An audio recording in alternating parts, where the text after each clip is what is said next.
favor.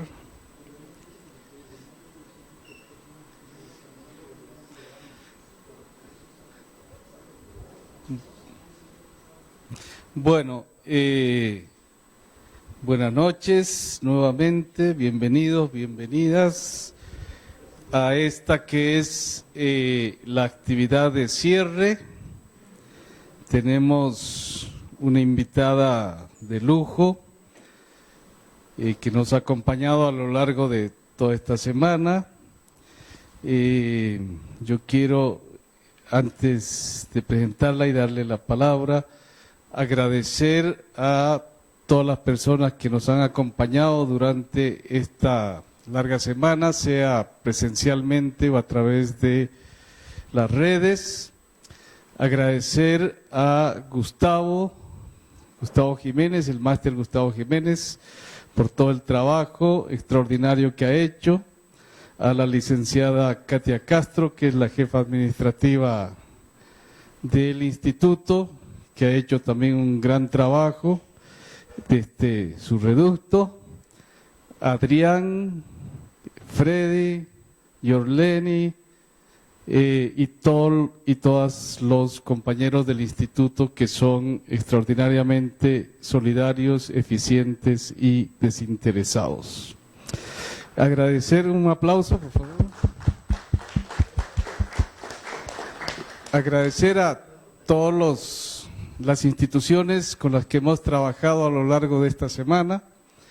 La Vicerrectoría de Acción Social es la que en primer lugar nos ha apoyado de manera entusiasta. Muchos de los recursos vienen de la Vicerrectoría de Acción Social, así que un agradecimiento especial, tanto por su apoyo como por su apertura. A la OAICE, que nos ha permitido tener 3 invitadas internacionales, Verónica Rueda, Dolores Figueroa y la doctora Ileana Rodríguez. Sin el apoyo de la OAICE, que es la Oficina de Asuntos Internacionales de la UCR, eso no sería posible. Así que también nuestro agradecimiento. A Claxo, que nos apoyó con la venida de Alexander,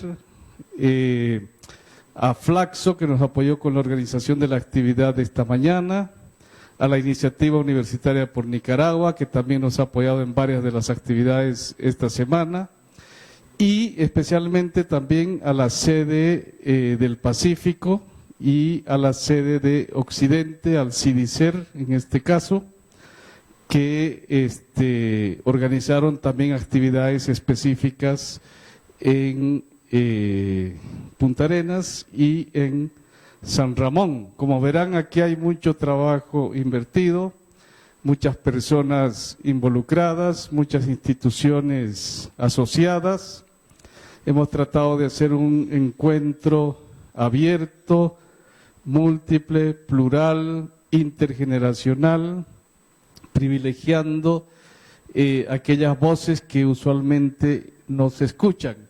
Desde luego, no es nuestra pretensión resolver los graves problemas que atraviesa la sociedad nicaragüense, sino aportar un granito de arena en la discusión, en la reflexión, en la conversación, el encuentro y la construcción de comunidad. Así que bueno, con todo esta parte que es fundamental, ahora sí presento a la doctora Ileana Rodríguez. Ella es profesora emérita de la Universidad Estatal de Ohio, es doctora en literatura española por la Universidad de San Diego y es filósofa por la Universidad Nacional Autónoma de México. Sus áreas de trabajo abarcan la literatura y la cultura latinoamericana, las narrativas caribeñas y centroamericanas, los estudios feministas, las teorías postcoloniales y los estudios subalternos. También ha colaborado, ha trabajado estrechamente con el Instituto de Historia de Nicaragua y Centroamérica y es autora de una gran cantidad de publicaciones sobre las que no me puedo extender aquí, pero que les invito entusiastamente a leerlas, comentarlas y circularlas en ediciones pirata o como sea. Bueno, la conferencia titula Historia como archivo vivo, estados fallidos y poblaciones bajo amenaza de muerte. Una vez que culminemos la conferencia, no vamos a tener intercambio con el público y tenemos un cóctel al que desde ya están invitados e invitadas. Bueno, como dicen en Costa Rica, buenas noches, señoras y señores, compañeras y compañeros todos. Primero que nada quiero agradecer la invitación que nos han hecho para discutir durante una semana la cuestión de Nicaragua. Agradezco su sentido de solidaridad y la voluntad y el trabajo de esta institución para lograr este encuentro. Quedamos profundamente obligados y en deuda. Mi ponencia es larguísima. He tratado de acortarla tanto como ha sido posible y pues he logrado algo, pero no sé si es larga. Pues sí, el día es largo también y es el último evento.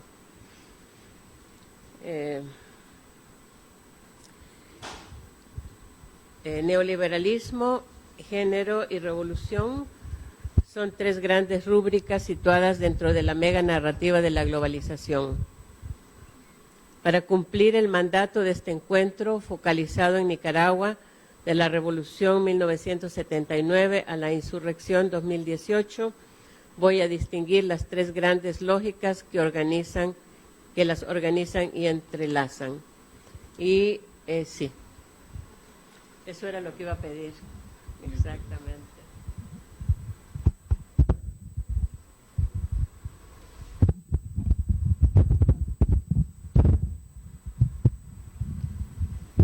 Este es un falo que no puedo manejar bien. Bueno, voy a contar la historia en 4 segmentos diferentes. Segmento 1. Y voy a repetir muchas de las cosas que se han dicho en esta conferencia, organizadas de otra manera. Segmento 1. A grandes rasgos, la lógica neoliberal es la más reciente estrategia de extracción de provecho del alto capitalismo hipermoderno. De ella me alarman las reformas fiscales, la privatización, tercerización, desregulación de mercados, austeridad y sus centros neurálgicos localizados en la seguridad social que contiene pensiones a los jubilados y sistemas de salud. Eso es más que sabido. Yo añado el sistema de educación porque soy maestra. La lógica neoliberal quita peso al Estado y lo pone en el individuo, haciendo suya la responsabilidad de servicios antes a cargo del otro.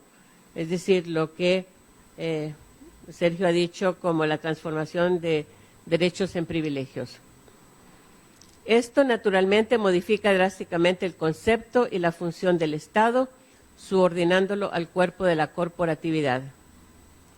La lógica de género es la de la feminización de la humanidad que recibe el impacto del anterior en sus propios cuerpos. Los aspectos más visibles son la alta precarización del empleo y la individualización de las responsabilidades. La tercera lógica enhebra las dos anteriores. Aquí me interesa la transformación de la vieja estructura de clases oligárquicas, generando nuevas élites, el desplazamiento de millones de neopobres en condiciones de abyección incrementales irreversibles, la destrucción acelerada del medio ambiente y la agudización de patrones político-culturales anteriores, dictaduras militares, neo-oligarquías de izquierda, desarrollistas y modernizantes como las de Ortega Murillo, colaboradores del orden económico a nivel local. Las revoluciones del siglo XX, Nicaragua, la última de ellas, se propusieron un sistema adverso al capitalismo o una modulación y moderación del mismo. El Frente Sandinista la llamó economía mixta, no alineación y pluripartidismo, pero nunca alcanzó la prometida justicia social ni la democratización socioeconómica. El reto sobrepasó en mucho la intención. Al hablar de estas lógicas, a veces se privilegia el entendimiento del poder de los estados ricos y a veces el de los estados fallidos. La verdad es que ambas se metabolizan, reafirman y reafinan legalmente el poder nacional mundial sobre los recursos naturales y humanos del planeta en detrimento franco de la salud de ambos. El grado de imbricación entre ambas lógicas, la neoliberal y la humana, localmente está meticulosamente estudiado y lo que producen, tanto en términos monetarios como subjetivos, está minuciosamente detallado y disponible en megabancos de datos, cuántos gastan, cuánto extraen, cuánto pagan. Así, a las grandes migraciones en desesperanza corresponde la expansión minera, agricultura para exportación, planes turísticos y megaproyectos de infraestructura, a la cual se abocaron en Nicaragua tanto la administración Chamorro Lacayo como la Ortega Murillo. Tales lista Enrique Sáenz. Cito, en los embustes del régimen de Ortega. Y ellas son la hidroeléctrica de Tumarín, que inundaría de energía el país, el satélite que vendría de China y quedó en alguna órbita desconocida, el Banco Produzcamos para promover la ampliación productiva y modernización tecnológica, que debe de ser confundido con el Banco Produzcamos, con el Bancor, propiedad privada de Ortega, el proyecto Cota 100 con represas para elevar el nivel de las aguas del lago Cocibolca, transvasarlas al lago Solotlán, sanearlo y fertilizar la planicie del Pacífico, el puerto de aguas profundas en el Caribe, que generaría beneficios para exportadores, importadores y consumidores. En fin, todas estas ilusiones del desarrollo quedaron en papel, pero aún si realizables, las estadísticas muestran que el crecimiento exponencial no gotea a los pobres y crea territorios dependientes. Tales son los contenidos megalómanos del desarrollo y la modernidad post. La revolución del mercado al por menor, cuya imagen en Nicaragua y Centroamérica son las maquilas, cara visible del neoliberalismo, son fuentes de empleo abaratado en la industria de ropa y aparatos electrónicos, horizonte y techo de las expectativas de las grandes masas analfabetizadas, sin más poder que el de la fuerza bruta de su musculatura. Mega relatos culturales, narrativas, poemas, pinturas, grafitis, caricaturas y redes sociales hablan de los sufrimientos y de los sufrientes, sus descontentos, ansiedades y desesperación. Segmento número 2. Yo empecé a pensar en el neoliberalismo a partir del libro de Antonio Lacayo, La difícil transición en el gobierno de doña Violeta. Me movía la curiosidad por conocer las interioridades de los procesos de negociación entre sandinistas, la administración de Violeta Chamorro y los Estados Unidos. En el primer caso, me asombró la voluntad de negociación de Humberto Ortega. En la segunda, la fuerza implacable de los organismos financieros internacionales. El mundo de las finanzas me dejó estupefacta. La economía es política. Aprendí así que la entrada al neoliberalismo implicaba la reformulación de los principios revolucionarios como ideologías sin basamento ecotecnológico real y que los jóvenes de 20 años que hicieron la revolución albergaron ilusiones irrealizables. El general Ortega, y aquí voy a citar extensamente al general Ortega, recuerda que, cito, cuando triunfamos teníamos la mayoría de nosotros alrededor de 30 años de edad. Ahora tenemos que ser un proceso dialéctico. Eso es lo que quiere el pueblo nicaragüense, no a lo que aspire uno que otro intelectual de izquierda, intransigente, que se imagine sociedades que no existen, no han existido ni existirán jamás. El Frente Sandinista nunca concibió hacer algo similar a lo que estaba haciendo los países socialistas. Mario Vázquez Raña afirma a propósito de esto que, cito, el general Ortega ahora es un hombre maduro y reconoce los errores juveniles que cometió la revolución sandinista, fin de cita. En el momento que el ejército derrota la contra, La prioridad es la paz para que cualquiera que sea el gobierno pueda avanzar en el desarrollo real de las bases materiales del país. Para distribuir la riqueza de un país, dice Ortega, primero hay que crearla. Y un problema que han tenido los revolucionarios en otras partes del mundo es que antes de distribuir la riqueza, lo que han hecho es distribuir la pobreza heredada. Es más, afirma que el proceso de reconciliación ha sido difícil porque hay extremistas en ambos lados. Cada quien interpreta las cosas a su antojo. Incluso en barricada, los intelectuales, los teóricos, presentan sus ideas y por lo general estas no son las del pueblo, ni las de todos los sandinistas. Es obvio que puede resultar un poco difícil asimilar y entender una posición moderada de centro, la más revolucionaria que puede adoptarse en estos tiempos, porque ya no puede apelarse al radicalismo, a la dictadura del proletariado, a derrocar el gobierno, a aplastar a la burguesía, a sangre y cuchillo. Esa no es la tarea, así no estaríamos resolviendo nada. Ojalá nos hubiera dicho esto en los 80, ¿verdad? Y para ser absolutamente claro, afirma, cito, estoy casado al 100% con el diseño técnico, económico y financiero que ha trazado directamente Antonio Lacayo, porque más o menos era el mismo plan de los sandinistas. Me lo han confesado a mí los técnicos sandinistas. Fin de cita. Bueno, esa es la parte del general Ortega. La parte del pensamiento de Lacayo, queda claro la fuerza y poder y subordinación real que los estados pobres fallidos tienen respecto a las naciones desarrolladas. Dice Lacayo, cito, es hora de poner a un lado ideologías, concepciones, posiciones, esquemas mentales y todo lo que nos hace diferentes a los demás para buscar lo que nos hace iguales a todos los ciudadanos de una nación, como es el respeto a las autoridades electas por el pueblo, a las leyes, a la diversidad, a los derechos humanos, a la paz, a la vida, a la felicidad. Fin de cita. En este hito se destaca el decisivo alineamiento con los Estados Unidos.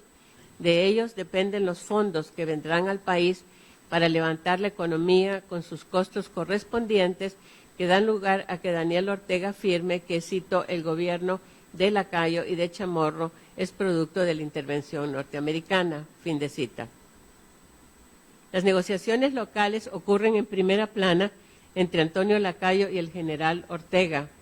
Del exterior, Lacayo reconoce como consejeros a los expresidentes Óscar Arias, Carlos Andrés Pérez, Jimmy Carter, Adolfo Suárez y también a James Baker, a Bernard Aronson y al propio presidente Bush.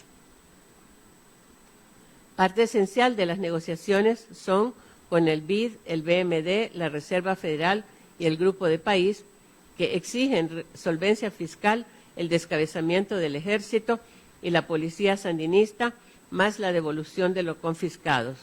El cambio de régimen era el aval que necesitaban las finanzas. Soberanía, entonces, es una palabra vacía.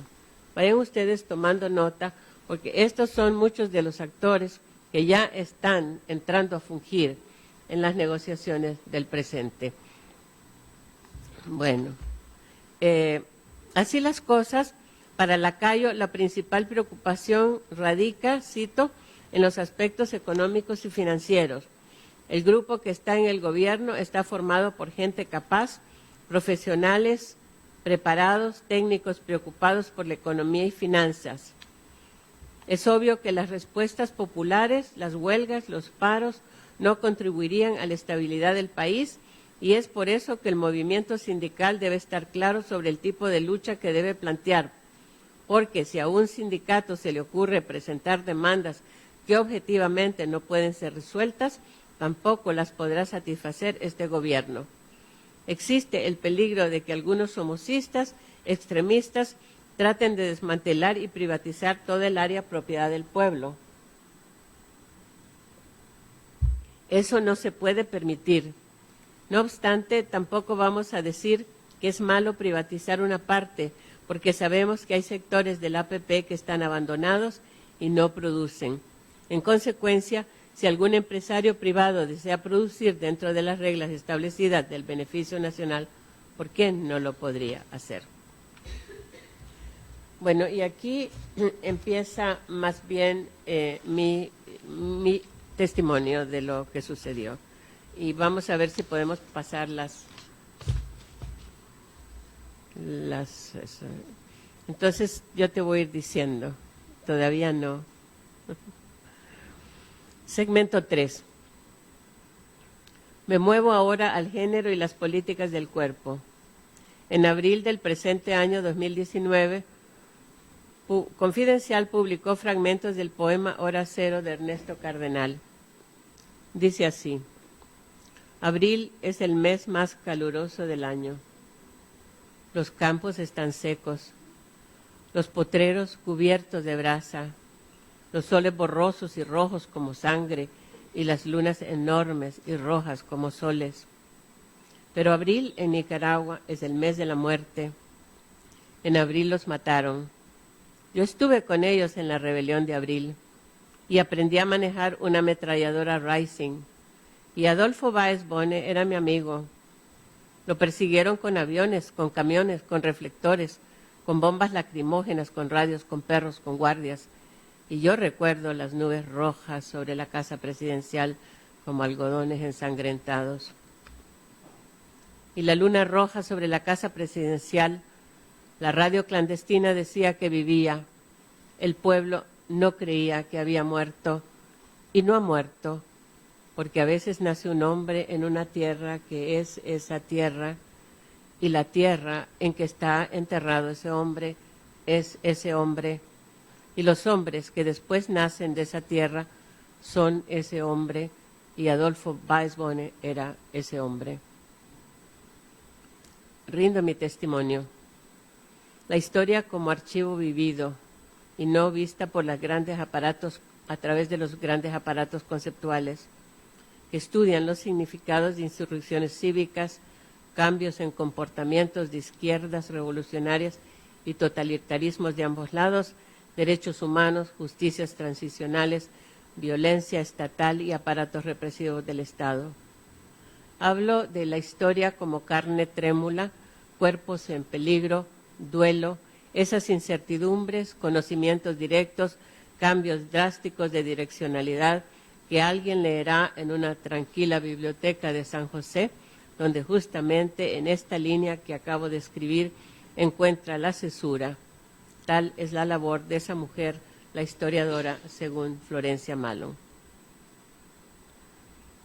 Todo empezó inesperada e intempestivamente la noche del 18 de abril del año 2018, en la que un puñado de estudiantes fue apaleado en una manifestación pacífica en un pequeño centro comercial.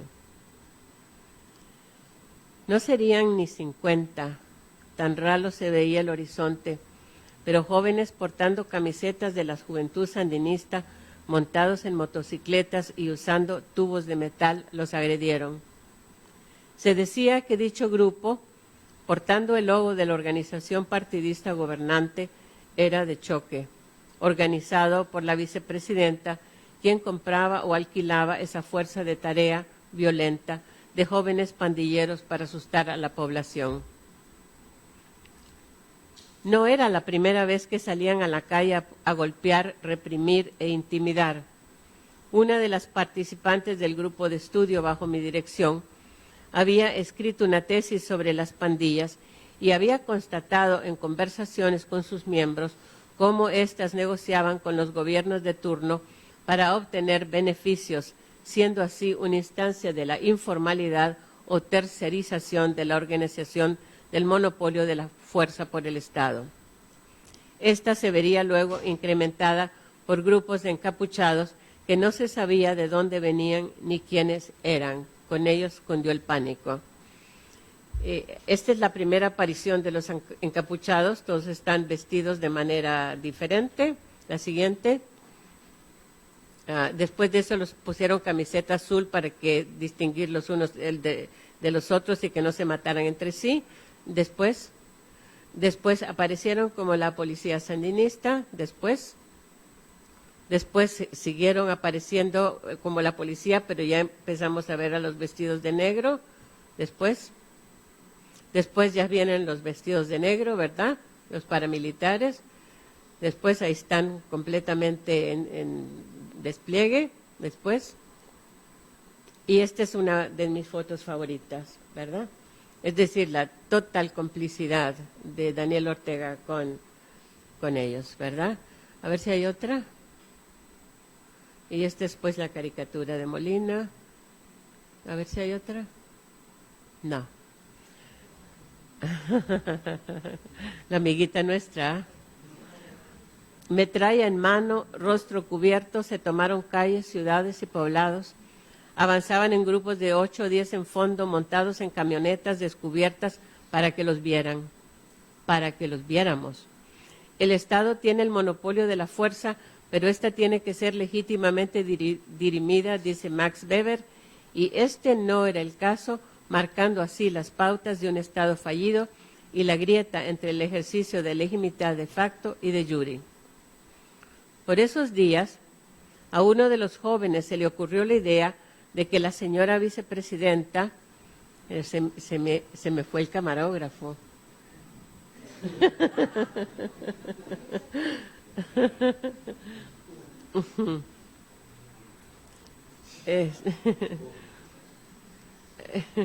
había enviado a abrir fuego a los manifestantes para así culpar a terceros y de esta manera consolidar más su poder, incriminando a sus enemigos de lo ocurrido y descartándolos políticamente.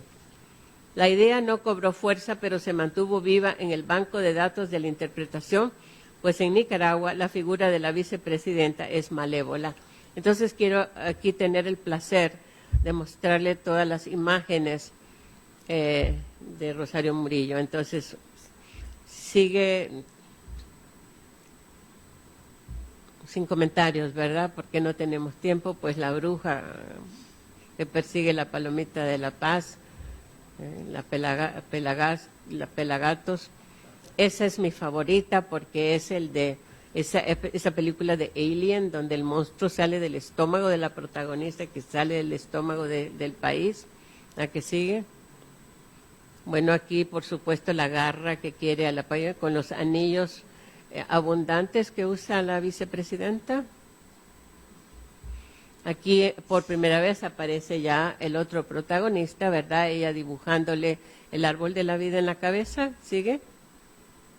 Y bueno, aquí está pues los dos juntitos, ¿verdad? Entonces sigo.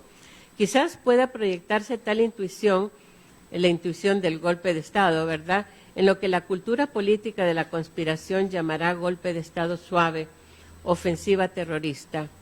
Algunos consideran a la vicepresidenta la verdadera gobernanta, mientras otros aseveran que el gobierno es a dos. Entonces, esta también es una imagen terrible, ¿verdad?, donde, y ahora en nombre de mi cultura de paz, la anterior, tenés que reconciliarte con nosotros, ¿verdad?, la madre que tiene al hijo muerto en sus manos, ¿verdad? Ok, el gobierno es a dos. Sigamos a ver si están los dos ahí. Ahí están los dos otra vez. Ajá. Esta es una de las más hermosas, ¿verdad?, porque están todos los sicarios abajo, todos los paramilitares, está él como monstruo y ella montada a caballo. ¿Qué sigue? Y bueno, ahí dejamos eso, paramos ahí. Quizá pueda proyectarse tal intuición en lo que la cultura política de la conspiración llamará golpe de Estado suave, ofensiva terrorista. Algunos consideran a la vicepresidenta la verdadera gobernante, mientras otros aseveran que el gobierno es a dos. Él parece tener mejor empuñadas las riendas de esa ciencia. Ella, infatigable en el trabajo, ejecutiva, acumula, conoce y controla todo, haciendo de virtud vicio y provocando terror. Su imagen es de la gorgona. De ellos se dice que estudian las debilidades de sus más cercanos para armar narrativas desestabilizadoras sobre ellos, que usan el chisme, el rumor, la maledicencia y la mentira. Ambos practican la duplicidad, carecen de moral, falta de empatía y enfocan sus intereses personales y ganancias estilo Niccolò Maquiavelo. Son inescrupulosos y hacen gala de su egoísmo narcisista y psicópata. Veamos la imagen siguiente. Bueno, esta también es preciosa, ¿no? El corazón de Rosario Murillo. Vamos a ver la que sigue. No, para atrás entonces. Otro aspecto relevante a considerar de este momento era la coincidencia de intereses entre la empresa privada y los estudiantes. Ambos protestaban las nuevas reglamentaciones del Seguro Social, el aumento del monto de contribución de los empleadores y la reducción de la de los pensionistas. Los empresarios se pronunciaban contra el primero y los estudiantes contra el segundo. Los llamados viejitos eran sus familiares. Ambos, empresa privada y estudiantes, se echaron a la calle. Los estudiantes pusieron los cuerpos, hicieron las barricadas y junto a los pobres de los barrios constituyen el grueso de muertos, desaparecidos y encarcelados. Según datos del CENIT de mayo de 2019, habían 323 asesinados, más de 80,000 exiliados, más de 800 presos políticos. No estoy segura si las cifras son exactas o hay más. Los costos para la empresa privada serían también grandes y por eso quizás se mostró timorata. No hizo uso de su fuerza económica y perdió su oportunidad. No se dejó ver en ese instante primario el peligro implícito en alianzas entre intereses tan dispares, pero cuando yo oí decir al presidente Daniel Ortega que si el problema era la reforma al Seguro Social, que echaba borrón para iniciar cuenta nueva, la empresa privada desoyó la oferta y esa postura le ganó cierta confianza popular. Se dijo por esos días que la oferta había sido hecha demasiado tarde. Aparentemente el presidente estaba fuera del país cuando se iniciaron los disturbios y cuando dio la cara ya había ocurrido las primeras muertes. La gente salió a las calles y las marchas fueron multitudinarias, caudalosos ríos azul y blanco, la patria era una gran feria, el festejo jubiloso de que se van, cantaban a coro las consignas. Enseguida vendrían las maniobras, creo que hay otra de las marchas. No sé si hay otra. No, entonces atrás. Enseguida vendrían las maniobras.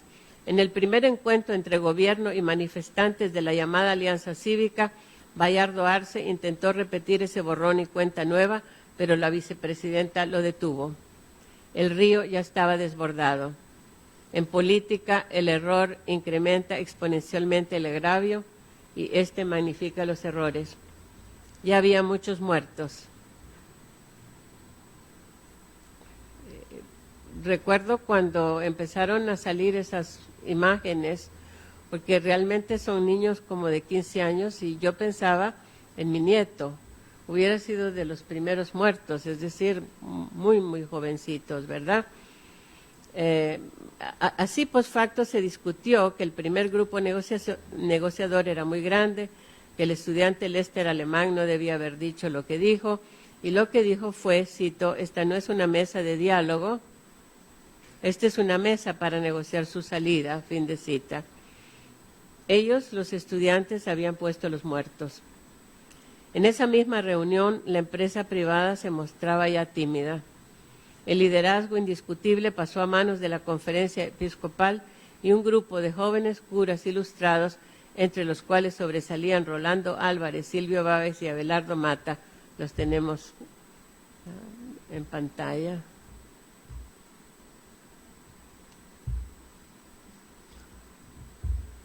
Bueno, ahí están todos los curas, ¿verdad? Los ateos nos volvimos creyentes. Las especulaciones respecto a la sorpresa que nos habían dado el alzamiento cívico indicaban el descontento de una población regida por la colusión de Estado, partido, familia. Nicaragua, país tan violentamente dulce. Aquí ya me empiezo a desordenar. Los eventos se suceden cronológicamente, pero la memoria traumada mezcla y confunde todo.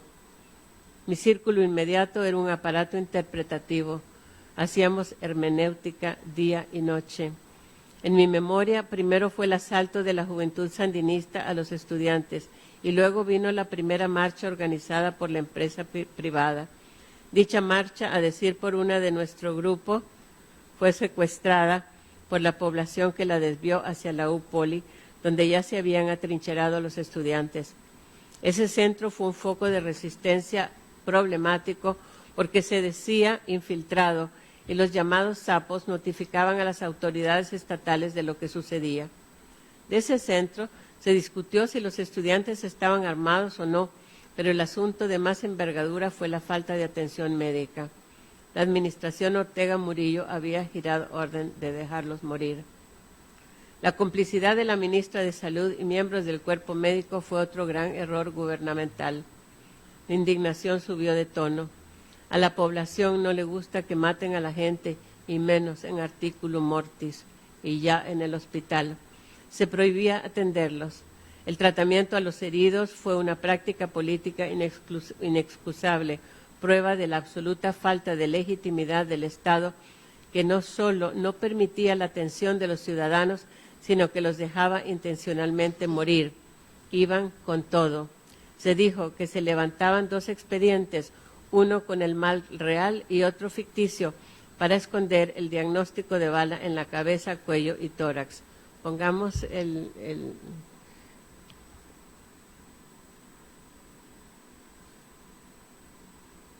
Y esta fue una de las fotos uno de los artículos más importantes. Le ganó al periodista un premio, ¿verdad? Pero era la muestra de que eran francotiradores con muy buena puntería los que estaban ahí.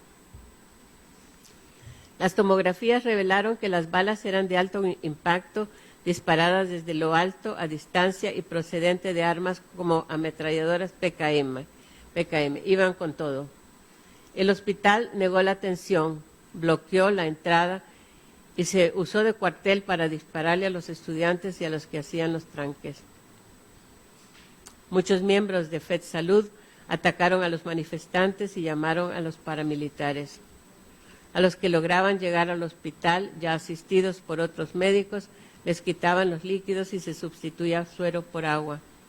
Los paramilitares se metían a los quirófanos a interrogar a los heridos que se debatían entre la vida y la muerte. Esta condición de muerte consternó al país, que empezó a repudiar el régimen. Pero el punto álgido ocurrió el Día de las Madres, 30 de mayo, en la que el gobierno abrió fuego contra una marcha multitudinaria. Desde la pantalla de mi televisor vi la hilera de motociclistas esperando la marcha, que pronto daría una vuelta de 90 grados y los vería de frente. Los van a matar, me dije, desde la lejanía y seguridad que me otorgaba la realidad virtual. Esta era una marcha de duelo por las madres de los caídos. Entro en suspenso y me repito, los van a atacar, pero recapacito. El evento es contundente, multitudinario, al aire libre, televisado. Mas dispararon a matar. En la estampida, los francotiradores lograron matar a 16 y herir a varios. No los agredieron de frente, sino en sesgue, el rostro cubierto, disfrazados, parapetados en el techo de un estadio. A partir de entonces, el embate fue frontal, despiadado. Apenas aparecen los francotiradores encapuchados, grupos montados en camionetas Hilux con armas de guerra de identidad desconocida. El público empezó a especular quiénes son. Podemos mostrar la serie de ¿cómo se llama?, de armas. Es decir, es difícil, cuando uno no ha vivido una situación así, darse cuenta cómo todas las categorías con las que usamos para discutir en la academia se colapsan, se estrellan y no sirven para nada. Y es cierto que cuando uno discute académicamente uno puede arreglar los conceptos bien, sobre todo si es una persona que sabe gramática, es bien fácil hacer eso. Pero es muy difícil pensarlo cuando uno está en la situación y la está viviendo. El público empezó a especular que son delincuentes, nos preguntábamos, ¿son delincuentes armados grupos de excombatientes y exmilitares, gente vieja que el gobierno venía organizando en los barrios en grupos paramilitares con anuncio a matar. El léxico diario se militarizó y empezamos a hablar de que era una Kalashnikov, un AK-47, un M1, rifles automáticos con miradas telescópicas, es decir, empezamos a conocer cuáles eran las características del armamento. Las redes sociales rebosaban de reportajes, chats, tweets, fotografías, caricaturas. Los organismos internacionales llegan al país y constituyen el soporte o anclaje de la vivencia diaria hasta llegar a 3 palabras claves. Una de ellas es desaparecidos, como en la Argentina. El otro es éxodo, como en El Salvador. Y el tercero es locura, como en los combatientes de guerra. La experiencia continental se torna archivo febril.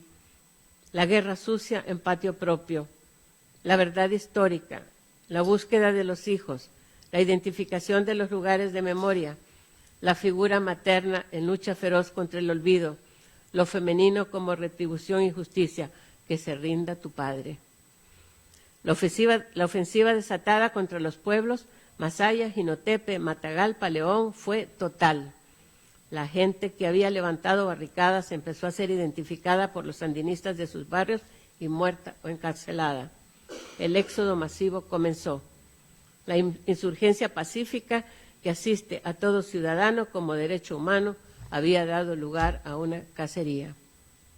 Primero sentimos el miedo, luego cundió el pánico y un estado de sitio de facto se estableció en la nación. Nos encerramos en nuestras casas. El país se paralizó. Las rotondas se llenaron de sandinistas, esencialmente trabajadores del Estado, porque el gobierno temía que los jóvenes ocuparan las plazas públicas y ese era su santo y seña de apoyo a los gobernantes. De hecho, asistían para no perder el trabajo y así un sandinismo nefasto manchó para siempre el nombre del partido que había hecho una revolución que se tornaba contrarrevolución. Había llegado el termidor.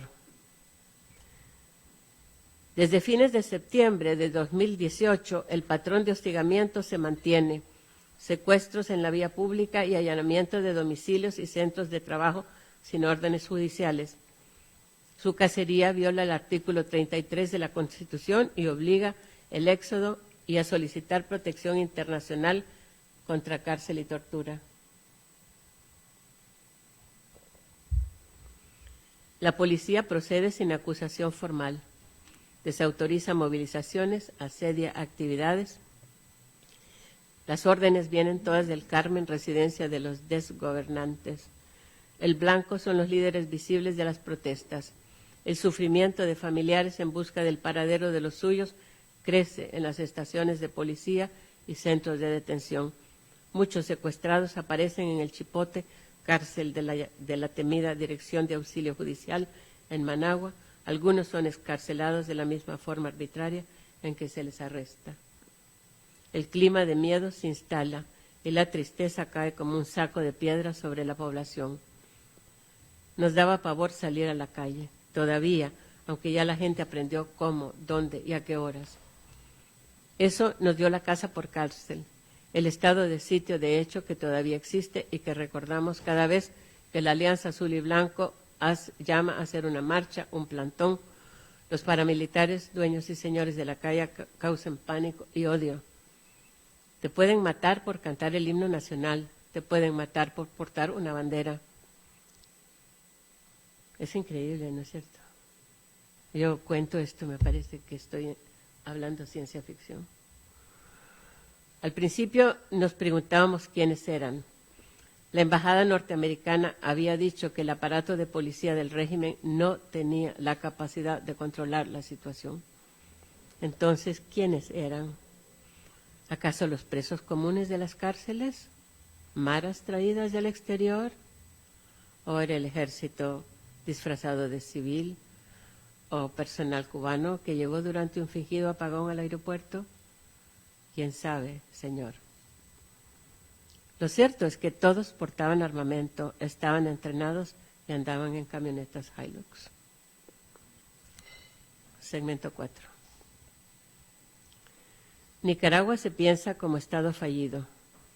Uno, que cumple con el primer mandato del Estado de Max Weber, el mantenimiento del monopolio de la fuerza, pero no con el segundo, su uso legítimo. Así, la legitimidad de facto entra en conflicto con la de jure y el Estado carece de efectividad y legitimidad, siendo la efectividad la capacidad de llevar a cabo funciones estatales y la legitimidad el apoyo de importantes grupos de su población. Tal atestigua el Manifiesto de la Verdad, la Justicia y la Reparación Integral del 14 de noviembre de 2018 de la Asociación de Madres y Familiares AMA. AMA afirma que el Estado nicaragüense no es capaz de efectuar la ley uniformemente, ni proporcionar los servicios y bienes necesarios a la ciudadanía. Dicho Estado se encuentra en una especie de estado de guerra y para eliminar adversarios utiliza fuerzas policiales mientras ofrece protección y beneficio a sus clientes. Es un Estado políticamente corrupto, de burocracia deficiente y sistema judicial inefectivo. Por eso ha perdido el apoyo de una porción significativa de las élites y de la sociedad. Ante la disfuncionalidad del Estado, erosión de su autoridad y capacidad de decisiones colectivas y criminalidad rampante, AMA propone la construcción de una nación basada en la verdad, la justicia, la libertad y democracia, un Estado respetuoso de los derechos humanos cívicos, que instaure procesos judiciales abiertos, se apegue a normas internacionales y aplique principios universales de justicia. Sé que para relatar los hechos que ocurrieron en Nicaragua a partir del 18 de abril de 2018, algunos prefieren el bravado del discurso heroico, la prosa de la insurgencia. Yo escojo la del recogimiento intimista y retornar al trauma. No sé si puedo terminar.